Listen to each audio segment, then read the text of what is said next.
하나님 말씀 봅니다. 구약 성경 창세기 4장 봅니다.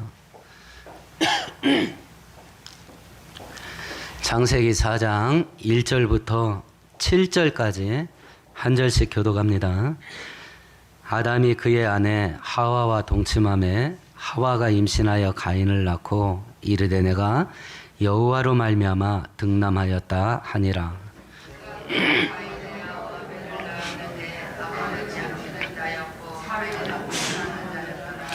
세월이 지난 후에 가인은 땅의 소산으로 제물을 삼아 여호와께 드렸고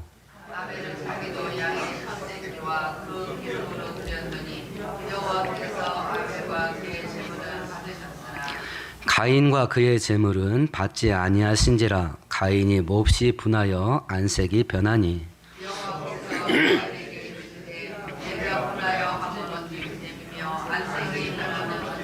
함께합니다. 네가 선을 행하면 어찌 낯을 들지 못하겠느냐.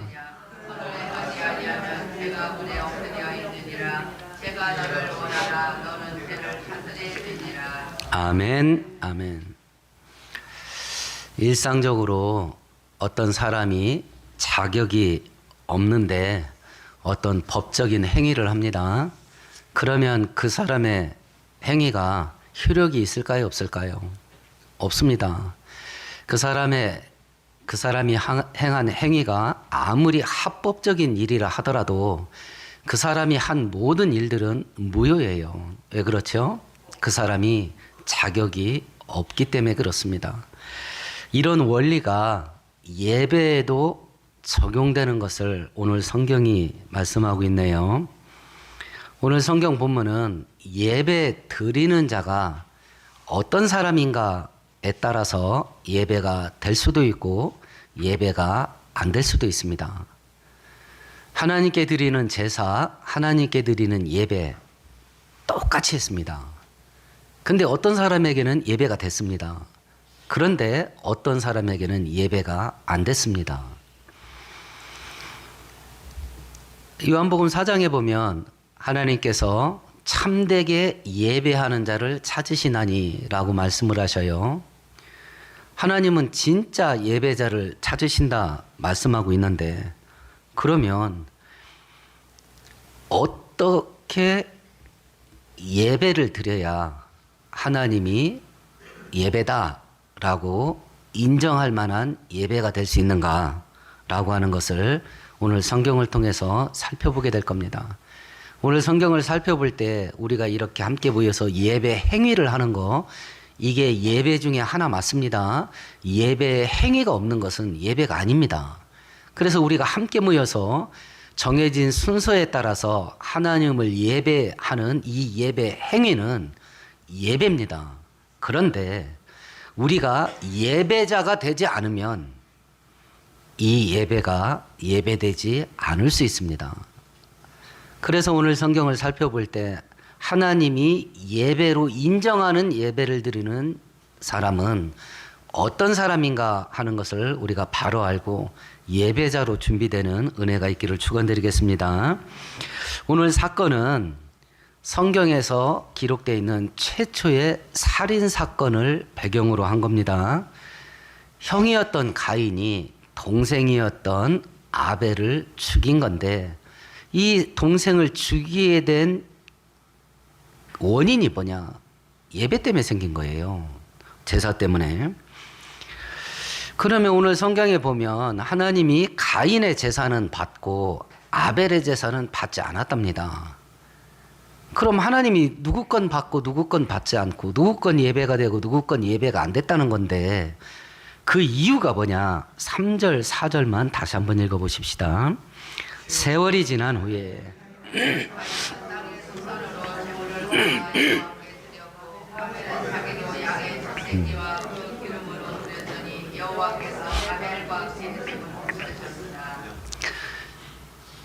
형이었던 가인과 동생이었던 아벨이 둘이 똑같이 제사 드렸습니다. 근데 차이가 있다면 재물 차이예요. 형은 농사 짓는 자라서 곡식으로 제사를 드렸고 동생은 목축을 하는 사람이라서 짐승을 잡아서 제사를 드렸답니다. 오늘 본문에 나오는 걸로만 따지면 차이가 난 건 재물의 차이예요. 그럼 하나님께서 육식을 좋아하셔서 곡식 바친 건 별로 안 좋아하시고 고기 바친 걸 좋아하셨냐? 우리가 성경을 읽어보면 하나님께 드려지는 제사의 기본은 짐승을 죽여서 희생제물로 제사 드리는 것이 기본이에요. 특별히 레위기에 제사를 어떻게 드려야 되는지 자세히 설명되어 있습니다. 근데 문제가 뭐냐? 하나님께서 나한테 제사를 드릴 때는 짐승을 죽여서 불에 태워서 나에게 제사를 드려라 라고 법으로 규정한 것은 모세 때예요. 그 이전은 그런 게 법으로 규정되어 있지 않아요. 그러면 지금 가인과 아벨은 모세 때하고 시간적인 간격이 수천 년이 될 수 있어요. 신라 시대의 법이 있습니다. 그 신라 시대의 법 가지고 지금 우리를 치리를 할 수 있어요, 없어요? 없지. 그때 만들어진 법 가지고 지금 현대인을 어떻게 옳다 그르다를 판단할 수 있어요? 안 되지. 가인과 아벨 때는 짐승을 바쳐서 제사를 드리라는 법이 만들어지기 전 수천 년 전이에요. 그러니까 이 재물 차이 때문에 하나님이 아벨 제사는 받고 가인 제사는 물리쳤다. 이렇게 설명하기에는 어려워요. 그때는 어떤 재물을 써서 나에게 제사를 드려라 라고 하는 것이 법 규정이 없기 때문에 그렇습니다. 그러면 대체 뭔 차이냐? 그 힌트를 7절에서 볼 수 있는데 7절 같이 읽어보십시다. 네가 선을 행하면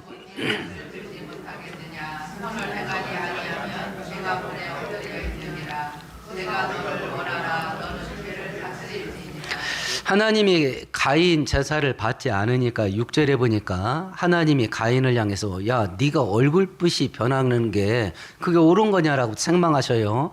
그러니까 가인이 자기 제사를 하나님이 받지 않으시는 걸 보고 뒤집어졌나 봐요.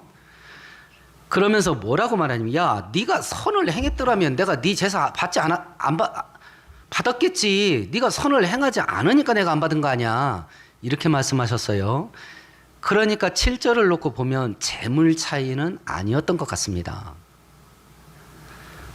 그러면 7절 놓고 보면 가인이 뭔가 선을 행하지 않고 악을 행했다는 건데 가인이 행한 악이 무엇이었을까요? 히브리서 11장 찾아보십시다. 신약성경 364페이지입니다. 신약성경 364페이지입니다. 히브리서 11장입니다. 히브리서 11장 표시해 두세요. 4절을 같이 읽습니다. 믿음으로 아벨은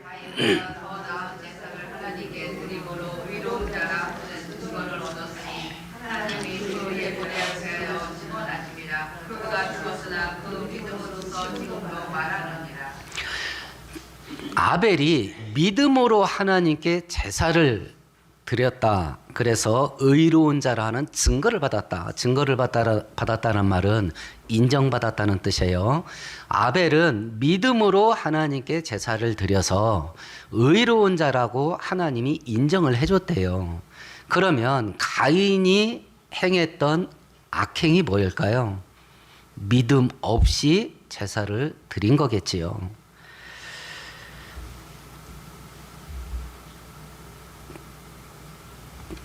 그럼 이걸 놓고 성경을 보면 예배 행위는 둘이 똑같이 했습니다. 예배 행위는 둘이 똑같이 했습니다. 어디서 문제가 생겼냐? 예배 드리는 사람에게서 하자가 생긴 거예요. 예배 드리는 사람에게서. 그래서 4절에 보면 하나님이 아벨과 그의 제물을 받아요. 5절에 창세기 4장 5절에 보면 가인과 그의 제물을 받지 않아요. 예배 행위와 예배 드리는 자, 이 두 개를 하나님이 분리를 했어요, 안 했어요? 분리 안 했습니다. 예배를 드리는 자와 예배 행위를 하나님이 한 세트로 봤어요. 한 세트로. 예배를 드리는 예배자가 하자가 생기면 그 사람이 드린 예배 행위는 하자가 없어. 예배 행위는 하자가 없는데 예배를 드리는 자가 하자가 생기면 이 두 개가 세트로 묶여가지고 통째로 하나님 받을 수가 없게 돼버려. 하나님은 예배와 예배를 드리는 자를 한 세트로 보셨어요. 그래서 문제는 뭐냐면 하나님께 예배를 드리는 예배 행위 이전에 뭐가 더 중요하게 돼버렸냐면 예배를 드리는 사람이 더 중요하게 돼버린 거예요. 사람이. 그러니까 지금 우리가 예배를 드리는데 예배를 드리는 내가 어떤 사람 혹은 지금 예배드리는 나의 상태가 어떤 상태인가에 따라서 예배가 될 수도 있고 예배가 안 될 수도 있어요.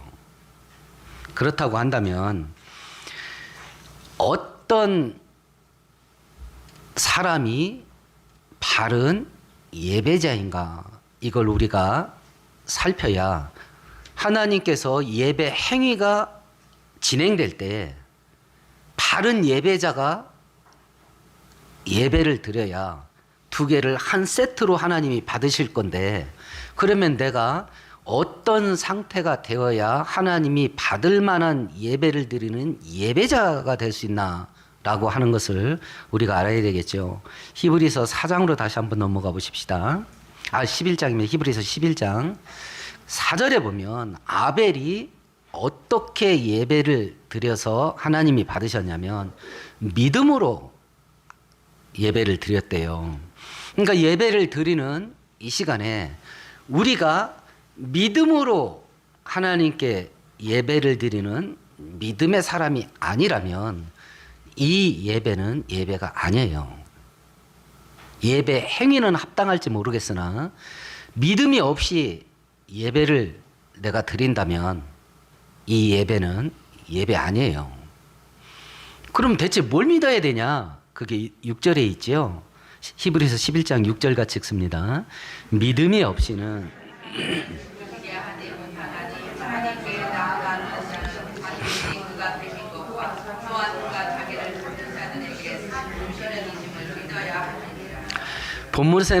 본문에는 두 가지 나왔습니다. 첫 번째, 하나님이 있다고 믿어야 된다. 하나님은 눈에 안 보입니다. 근데 하나님이 있어. 하나님은 있어. 지금 여러분 우리 육신적인 눈에 박테리아 보여요? 안 보여요? 안 보여요. 안 보이면 없나요? 바이러스 보여요? 안 보여요? 안 보여요. 그럼 바이러스가 안 보이면 바이러스가 없나요? 요한복음 4장에 보면 하나님은 어떤 형태로 존재한다 그래요? 하나님은 영이시니. 하나님은 영으로 존재해요. 그럼 우리 육신의 눈으로 영적인 존재를 볼 수 있어요? 없어요? 없어요. 영적인 존재는 영적인 눈으로 보는 거예요. 영적인 눈으로. 우리가 죽거나 혹은 우리 살아있을 때 예수님이 재림한다면 우리 몸이 천국에서 살 수 있는 몸으로 바뀌어요. 이게 부활 몸이에요. 영적인 몸이라고도 말해요. 그때는 우리가 눈으로 하나님을 대면한다 그래요. 직접 볼 수 있어요, 그때는. 근데 지금은 육신의 눈으로는 하나님을 볼 수가 없어요. 안 보이면 없나요? 작은 병균들이 우리 눈에 안 보여요. 그건 특수 현미경을 통해서 봐야 돼요. 우리 눈에 안 보이지만 있어요. 하나님을 예배할 때 첫 번째 가져야 될 믿음이 뭐냐? 하나님이 있다. 하나님은 살아계신다. 하나님은 존재한다. 이걸 믿고 예배를 드려야 된답니다. 이걸 안 믿으면요. 허공에다 예배하는 거잖아요. 믿음의 대상이 없는데 예배를 드린다, 제사를 드린다. 이게 말이 돼? 하나님께 예배드리는 자는 믿음으로 예배하는 자의 예배를 하나님이 받으시는데 그럼 뭘 믿어야 되냐? 첫 번째, 하나님이 있다. 그리고 두 번째는 하나님을 예배하는 자에게 하나님이 상을 준다. 복을 주신다. 이걸 믿어야 된다. 그리고 하나 더 믿어야 될 게 뭐냐면 하나님의 전능성이에요. 살아계신 하나님은 전능하시다. 그 전능하신 하나님은 그 전능한 능력 갖고 어떤 일을 하냐? 당신의 백성들을 복되게 하는 일을 하신다. 사랑하셔서 가장 좋은 것을 주신다. 마태복음 7장 11절에 너희들이 나쁜 놈이라도 네 자식들한테는 좋은 거 안 주냐? 그런데 하물며 하나님께서 당신의 자녀들에게 좋은 것 주시지 않겠냐? 이걸 믿는다. 이걸. 하나님이 계시면요, 성경은 진짜입니다. 그리고 앞으로 진행될 예수님이 재림하는 그 시간까지 뭐 우주 운행은 떠나서요, 이 지구가 굴러가는 방향은 성경대로 갈 겁니다. 여러분 제발 정치인을 믿지 마세요. 정치인한테 마음을 주지 마세요. 성경이 진짜라고 한다면 마지막 때에 적그리스도가 나타나서 전 세계를 장악하게 될 겁니다. 그때 열국과 열방의 지도자들이 어떤 일을 하는지 요한계시록에 기록되어 있잖아요. 그들이 면류관을 벗어서 적그리스도에게 바쳐요. 그 면류관이 의미하는 게 뭐예요? 통치권이야. 자기 나라, 자기 백성들을 정치인들은 팔아먹는다니까. 그렇게 갈 거예요. 그러니까 내가 좋아하는 저 정치인이 대통령 됐으면 좋겠다. 그만 좀 하세요. 기도는 하세요. 근데 정치인들의 속성은 백성들 등골 빨아먹는 거예요. 거기에 마음을 두지 마시고 거기에 의지를 하지 말라니까요. 그나마 이 혼란 속에서 평안을 주실 분은 하나님이에요. 여러분들이 저 사람이 됐으면 좋겠다고 바라는 그 사람 무서운 놈입니다. 그 놈이 뭔 짓을 할 줄 알아. 하나님만이 우리에게 위로를 줄 수 있고 하나님만이 우리에게 복되게 할 수 있어요. 그걸 믿어라. 그걸 정치인을 믿지 말고. 이제 기도 특별히 더 많이 하세요. 나라가 혼란하면 힘 있고 돈 있는 사람이야 하나님 없이도 잘 삽니다. 그런데 가난하고 힘없는 백성들은요, 고달퍼져. 고달퍼진다고.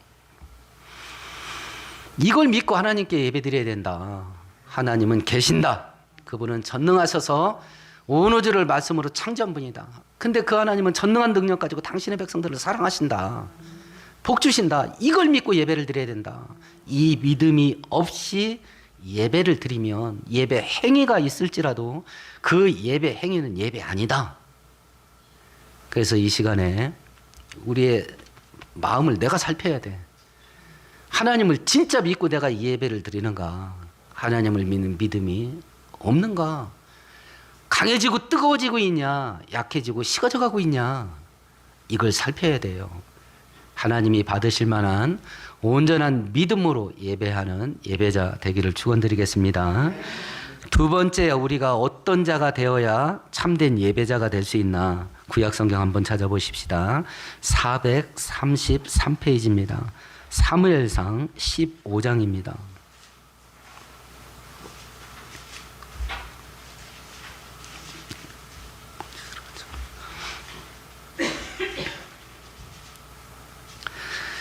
(22절) (23절) 같이 읽습니다.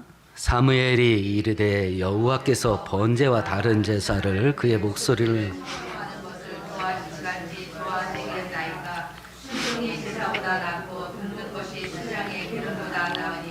이는 거여가는 것은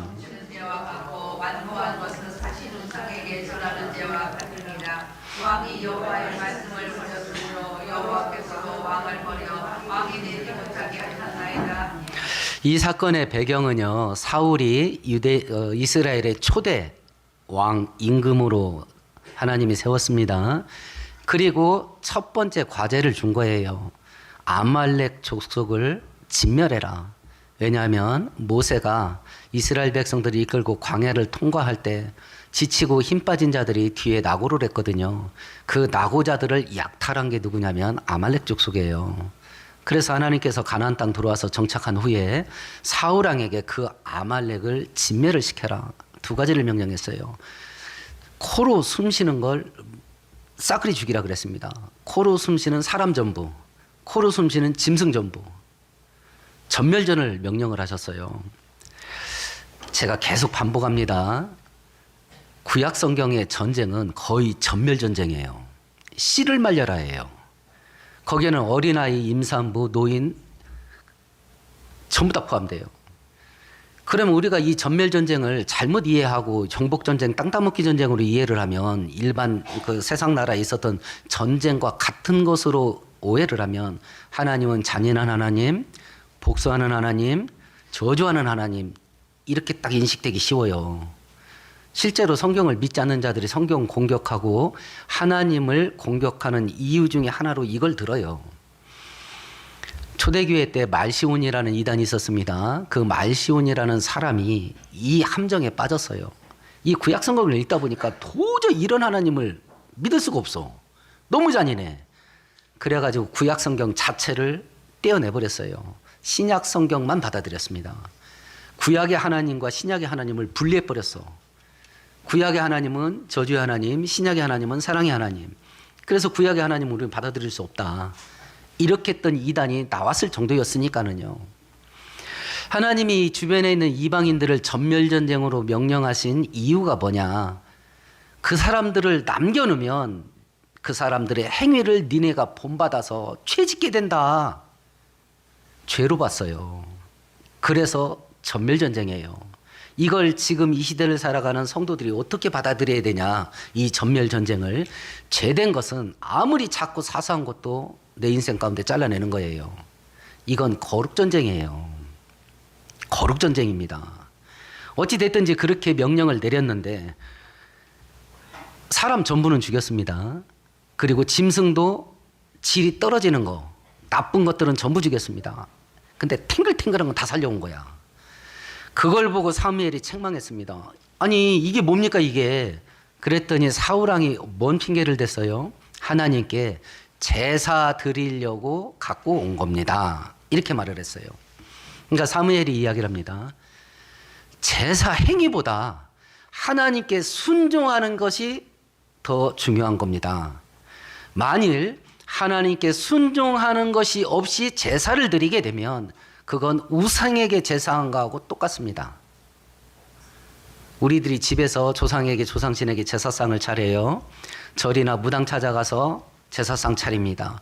이게 우상 숭배가 아니에요. 하나님을 예배하는 예배 자리에서 하나님 말씀에 순종하고 싶은 마음이 없어. 그건 귀신한테 제사하는 거하고 똑같다는 거예요. 하나님이 예배를 받으시는 예배자의 두 번째 특징은 순종하는 자의 예배를 받아요. 순종하는 자의 예배. 그러니까 우리가 순종하지 않고 사는 자라면 내가 예배 행위를 하지만 이 예배 행위가 예배가 아니에요. 거역하는 자의 예배는 우상에게 제사 드리는 거와 똑같다. 성경이 그렇게 말하기 때문에 그래요. 할렐루야라는 영화가 한 20년도 넘었던 것 같습니다. 박중훈 씨와 나한일 씨 두 사람이 주연했던 영화인데 기독교 진짜 박박 까는 그런 영화예요.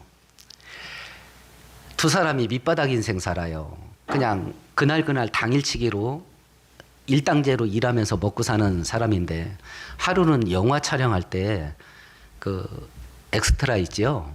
그걸로 하루 잠깐 이제 일당 뛰기를 하는데 신분이 뭐였냐면 검사였어. 검사니까 이제 검사 신분증 딱 해야 될 거 아니에요. 그리고 이제 촬영이 끝났어요. 그리고 그거 이제 주머니에다 넣고 이제 포장마차 가서 술을 먹는 거예요. 그러니까 자기들 인생을 막 비관하는 거야. 그러다가 어떡하다 주머니에 있는 그 검사 신분증을 탁자 위에다 놓고 술을 먹는데 옆에 있는 좀 불량배들하고 시비가 붙었어요. 그러니까 해보자 이거지 하고 저쪽에서 일어났는데 이 떡대들이 장난이 아니야. 그러니까 이제 찔끔하잖아요. 근데 이 떡대들이 딱 왔다가 그 탁자 위에 검사 신분증을 본 거예요. 그러니까 갑자기 끄꼬리를 내리고 죄송합니다 하고 서둘러 나가는 거예요. 그때 이 신분증의 위력을 본 거예요. 이 두 사람이. 그 신분증을 가지고요. 불법 유흥업소, 도박장, 오락장 막 계속 찾아다니면서 삥 뜯어. 막 돈이 산더미처럼 쌓이는 거예요. 하루는 월요일입니다. 박정훈이 이제 나한일 찾아갑니다. 집으로 갑니다. 형 어제 뭐 했어? 휴일인데. 그랬더니 나한일이 뭐라고 한지 아세요? 어제 교회 가서 회개하고 왔다 이러는 거예요. 그러니까 아니 우리가 맨날 하는 짓이 나쁜 짓인데 교회 가서 무슨 회개를 해? 그러니까 야 임마 교회 가서 그동안 묵은 죄를 다 씻고 회개를 해야 또 오늘부터 화끈하게 또 한탕터리를 할 거 아니야 이러더라고. 그 작가가 그런 대사를 왜 썼을 것 같아요? 현대 기독교인들이 하는 일이 그런 거라고 생각하지 않았다면 그런 일을 했겠어요? 그런 대사를? 일요일 날 교회 가서 예배 드리면서 회개 왕창 하고 6일 날 내 하고 싶은 대로 하고 그리고 주일 날 교회 가서 회개 한번 하고 그리고 일주일에 내가 저지르는 모든 죄를 스스로 탕감받아. 하나님이 용서해 준 게 아니야. 자기가 자기를 탕감시켜. 교회 와서 예배 드리고 회개했으니 이제 내 죄 끝난 거야. 그리고 6일 동안은 또 참신하게 죄 짓는 거야. 현대 기독교인들이 그렇게 산다는 걸 작가가 보았으니까 대사를 그렇게 썼을 거 아니에요. 지금 드라마에서 기독교 까는 드라마들이 굉장히 많아져요. 내용이 다 그거야. 성도들의 이중인격, 이중적인 생활. 그런데 하나님께서 그걸 딱 집었어요. 그런 사람이 드리는 예배는 예배 아니다. 순종 없이 드리는 제사는 나에게 드리는 제사의 형태는 띄었을지 모르겠지만 실상은 귀신한테 제사한 거하고 똑같다. 그렇게 말했습니다. 하나님이 받으시는 예배자의 두 번째 특징은 하나님 말씀에 순종하는 자의 예배를 하나님이 받아요. 이런 영적인 원리가 성경을 통해서 알게 되면 제일 먼저 해야 될 일은 그럼 내 자식은, 그럼 우리 집은 이렇게 적용 들어가야 돼요. 그래야 뭐가 바뀌지. 그렇구나 하고 나가면 끝이야. 그렇구나 라는 것 가지고는 아무 일도 안 생깁니다. 성경이 이런데 내가 어떻게 해야 되냐. 그 몸부림 속에서 변화가 일어나요. 그 몸부림 속에서. 하나님이 받으시는 예배를 드리는 예배자의 세 번째 특징입니다. 성경 한 구절 찾아보십시다. 구약 성경 1000페이지입니다. 이사야서 29장입니다.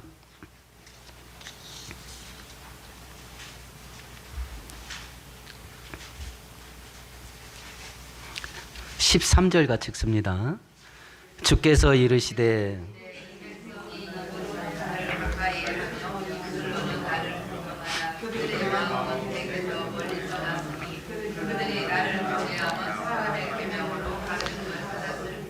이스라엘 백성들이 나를 경외한다.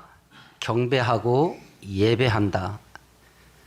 그런데 그들의 마음속에 내가 없다. 그들의 마음속에 내가 없다.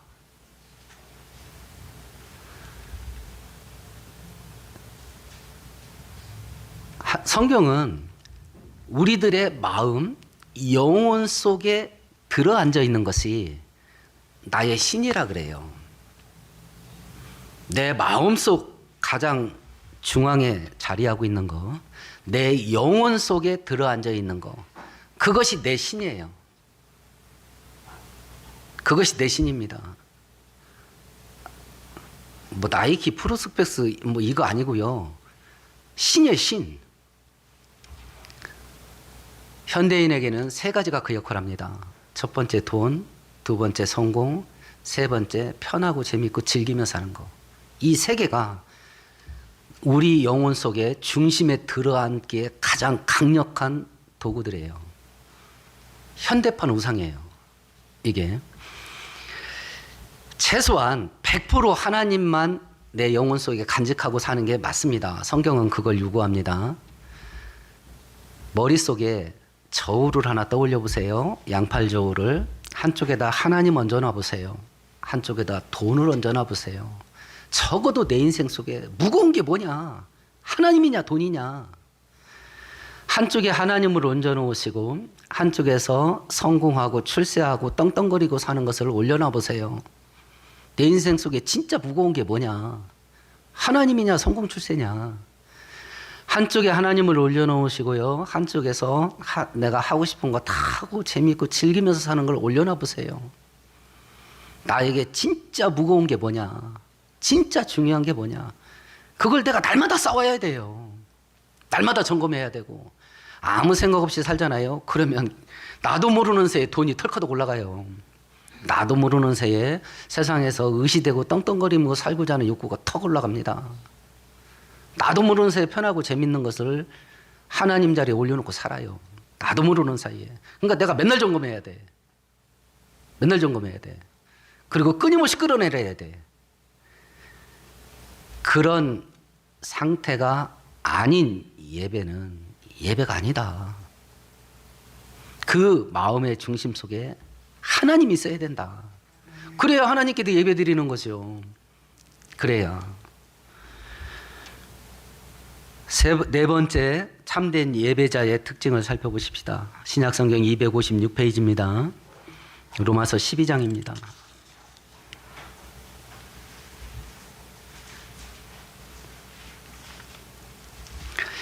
1절 같이 읽습니다. 그러므로 형제들아 내가 하나님의 모든 자시함으로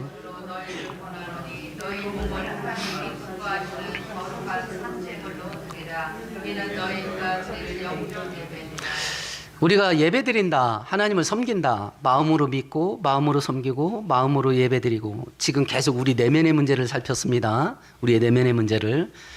그런데 로마서 12장 1절에서 예배 문제를 드리면서 마음의 문제를 계속 언급하시나? 하나님이 네 번째 언급하신 것은, 그러면 네 몸뚱아리는 뭐 할 건데? 네 몸뚱아리는 뭐 할 건데? 네 육신으로는 뭐 할 건데? 네 육신으로 하는 모든 일이 예배되게 해라. 예배가 뭔가? 주일날 오전, 주일날 오후, 수요일날 밤 예배, 또 규모가 있는 교회라면 금요일날 심야 기도회 혹은 새벽 기도회, 이렇게 시간 딱 정해놓고 성도들이 쫙 모여가지고 예배하는 게 예배냐? 그것도 예배지만 성도가 몸으로 하는 모든 일이 예배되게 해야 된다. 모든 일이. 골로새서 3장에서 이야기를 합니다. 종들아, 네 주인을 예수님 섬기듯 하고 주인이 너에게 맡긴 일을 주님 일 하듯이 하라. 100년 전만 해도 조선시대에 노예가 있을 때 노예는 사람이 아닙니다. 말하는 짐승이에요. 그러면 2000년 전에 노예는요, 이건 팔의 목숨만도 못해. 그리고 얼마나 잔혹하게 일을 시켰겠어요. 지금은 시급제로 해가지고 8시간 일 못하지요. 이건 주인이 시키면 뭐 밤도 꼴딱꼴딱 새야 돼. 그런 시대의 노예한테 네 주인을 예수님 섬기듯 하래. 그 주인이 너한테 시킨 일을 하나님 일 하듯이 하래요. 몸으로 하는 모든 일이 예배되게 하는 거예요. 그 가혹한 걸. 그러니까 오히려 이런 식으로 보면 기독교가 기득권을 이렇게 지지해 주는 것 같이 그런 인상을 받을 수도 있어요. 요즘 직장인들이 직장 생활에 태도라 할까요? 그게 뭔가요? 받은 만큼 일한다 아니에요. 받은 만큼 일한다. 그런 생각 갖고 있는 직장인들한테 네 회사 사장을 하나님 섬기듯이 해라. 그 사장이 너한테 시키는 일을 하나님 일 하듯이 해라. 이걸 현대 기독교인들이 받아들일 수 있을 것 같아요? 가정주부한테 죽을 때까지 벗어나지 못하는 하루에 계속 반복돼. 밥하고 설거지하고 빨래하고 밥하고 설거지하고 빨래하고 청소하고 죽을 때까지 못 벗어나. 이걸. 그 일을 하나님 일 하듯이 해라. 현대 기독교든 가정주부가 이걸 받을 수 있을까요? 학생이 공부를 하는데 공부하기 싫어 죽을 것 같아. 너의 신분이 학생이니 지금 네가 하나님을 위해서 해야 될 가장 중요한 일은 공부하는 거다. 그 일을 하나님 섬기듯이 해라. 이걸 기독교인 가정의 자식들이 받아들일 수 있을까요? 이걸. 자기중심적입니다. 시대가 이기적이에요. 그리고 자기 편한 것이 가장 중요합니다. 그래서 심지어는 교회 와서 조금만 불편해도 교회 안 와버려요. 조금만 불편해도 예배 안 드려버려요. 목숨이 걸린 일이 아니야. 그냥 기분 나빠. 그래도 예배 안 드려버려. 이런 시대에 살고 있는 현대인들한테 네 몸으로 하는 모든 일이 예배되게 해라. 출애굽기 20장에 10계명 설명이 나와요. 4계명이 안식일 지키는 겁니다. 하나님께 제사 드리는 날. 안식일 지키는 계명의 명령이 세 가지예요. 첫 번째, 6일은 내 모든 일을 힘써 행하고 안식일을 기억하고 그날을 거룩하게 지켜라. 세 가지가 다 돼야 돼. 그러면 6일 동안 너의 모든 일을 힘써 행하래. 6일 동안 빈둥거렸으면요, 이게 안식일이야. 이게 주일 성수가 아니야, 이게. 그러면 네 모든 일을 힘써 하는데 내가 하는 모든 일을 힘써 해야 될 그 일을 어떤 방식으로 해야 돼? 내가 하고 싶은 방식이에요? 아니면 하나님이 말씀하신 말씀대로 힘써 행하는 거예요? 말씀대로 힘써 행하는 거죠. 6일 네 모든 일을 힘써 행하라. 이것이 6일 동안 사회생활, 세상생활을 할 때에 내가 몸으로 하는 모든 일을 예배되게 하는 겁니다. 이게 초대교회 300년 동안은요, 성도들과 교회가 이렇게 살았던 것 같아요. 기독교가 공인됐던 300년쯤 즈음에 역사학자들은 로마 제국의 전체 인구를 약 8천만 명 정도로 추정을 해요. 8천만 명. 그 8천만 명 가운데에 기독교인이 몇 명이었을까라고 했을 때 대략 80만에서 100만 정도 잡아요. 그럼 몇 프로예요? 1%예요, 1%. 그 1%의 기독교인이 진짜 이렇게 살았던 거예요. 그러니까 기독교인을 노예로 가지고 있는 집주인은요, 뒤집어지는 거야. 걔를 보고, 노예를 보고. 뒤집어지는 거야. 기독교인을 직원으로 부리고 있는 사장은요, 뒤집어지는 거야. 그 1%가 로마 제국이 기독교를 국교로 만들게 했잖아요. 지금 우리나라는요, 20%야. 어디 가나 천덕꾸러기야. 어디 가나 천덕꾸러기야, 예수쟁이는. 1% 가지고도 제국을 국교로 만들 수 있는 그런 능력이 나오는데 20%나 되는데도 천덕꾸러기야. 왜 그러냐? 몸으로 하는 모든 일이 예배가 아니야. 현대 기독교는.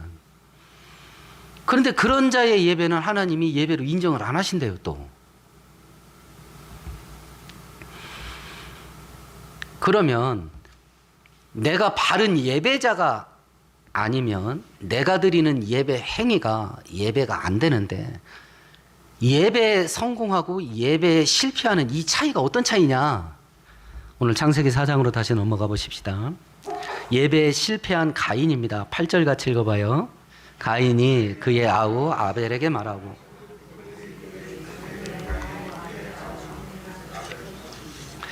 동생을 죽이는 최초의 살인자가 되죠. 그리고 하나님께 추방됩니다. 16절 17절 같이 읽어요. 가인이 여호와 앞을 떠나서 에덴 동쪽 롯 땅에 거하더니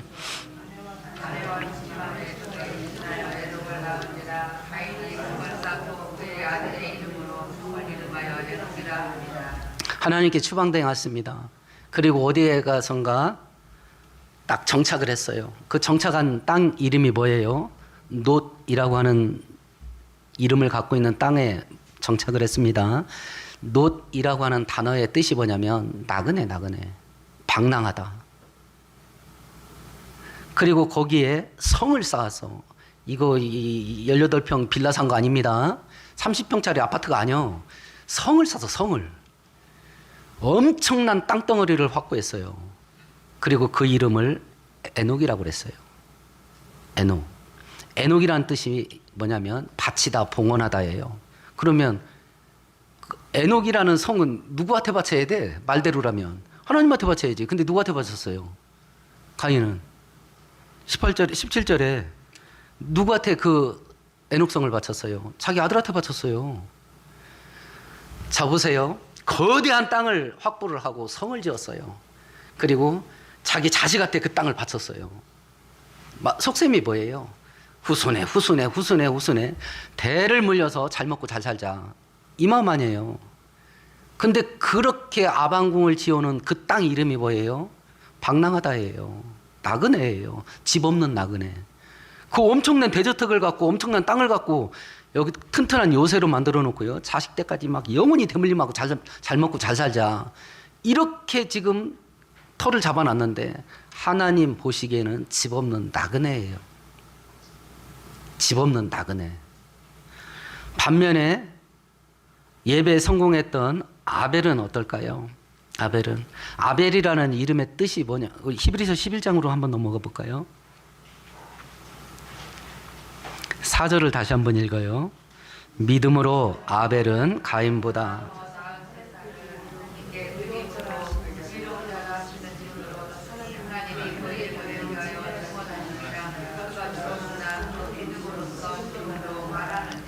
아벨이라는 단어의 뜻이 공기, 숨, 호흡이라는 뜻이에요. 이게 아벨이에요. 이건 오래가요. 금방 없어져요. 그래서 성경은 사람의 인생의 본질을 뭐라고 해요? 호흡 같다 그러잖아요. 아벨은 금방 없어졌어요. 그런데 그 믿음으로 지금 말하고 있대요. 진짜 예배는 이렇게 드리는 거야 하고 아벨은 자기 인생을, 그 짧은 인생을 통해서 지금도 말한대요. 지금도. 하나님은 전능하시고 우리 사랑하셔서 우리를 이 땅에서 성공시키고 부자로 만들어주는데 긴 시간 필요하지 않아요. 하나님이 욥을 동방의 겁으로 다시 만들어주실 때 순식간에 만들어주셔요. 죄인이었던 요셉을 국무총리 만들어주는데 순식간에 만들었습니다. 하나님 우리 짧은 시간 내에 부자 만들 수 있고요. 성공자 만들어줄 수 있습니다. 능력이 없는 게 아니라 능력은 남아 돌아요. 근데 하실지 안 할지 이건 하나님의 전권이에요. 근데 아버지가, 하나님이 우리 아버지니까 나는 달라고 기도하는 거예요. 저도 돈 달라고 기도합니다. 저도 어디 나가서 서병호 목사 하면 사람들이 다 꾸벅 인사할 만큼 큰 목사, 큰 교회 목사 되고자 하는 마음이 있어요. 하나님은 능히 만들어줄 능력이 있고, 근데 그 일을 나한테 해줄 거냐 안 해줄 거냐는 하나님의 전권이에요. 서로 안 해준다 하더라도 저는 하나님께 불만 없어요. 하나님이 나한테 그 일을 안 해줄 때는 이유가 딱 하나밖에 없다는 걸 저는 알아요. 나에게 그게 좋은 것이라서 그렇게 한다는 걸 저는 믿어요. 돈 달라는데 돈을 안 줄 때는 그것이 나에게 좋은 것이기 때문에 돈을 안 준다는 걸 저는 알아요. 그렇지만 나는 돈이 좋으니까 달라고 해보는 거예요. 그렇지만 안 주실 때 불만 없어요. 불만 없어요. 아벨은 짧게 살다가 끝납니다. 그런데 그 믿음으로 예배는 이렇게 드리는 거야 하고 지금까지 이야기를 한답니다. 하나님이 계시면 천국 진짜 있습니다. 천국이 있기 때문에 이 땅에서 비록 가난하게 살아도 믿음은 버리면 안 됩니다. 천국이 있기 때문에 이 땅에서 고달프게 살아도 신앙을 버리면 안 돼요. 천국이 있기 때문에 그렇습니다. 그 믿음 가지고 예배드리는 자, 그 믿음 따라서 하나님 말씀에 순종하며 예배드리는 자, 그 믿음 따라서 자기의 삶 전체가 예배되게 하는 자, 이게 진짜 예배자예요. 이 험한 세상에 이런 예배자가 돼서 하나님의 기쁨이 되는 복된 성도 되기를 축원드리겠습니다. 말씀 생각하시면서 함께 동성으로 기도하십시다.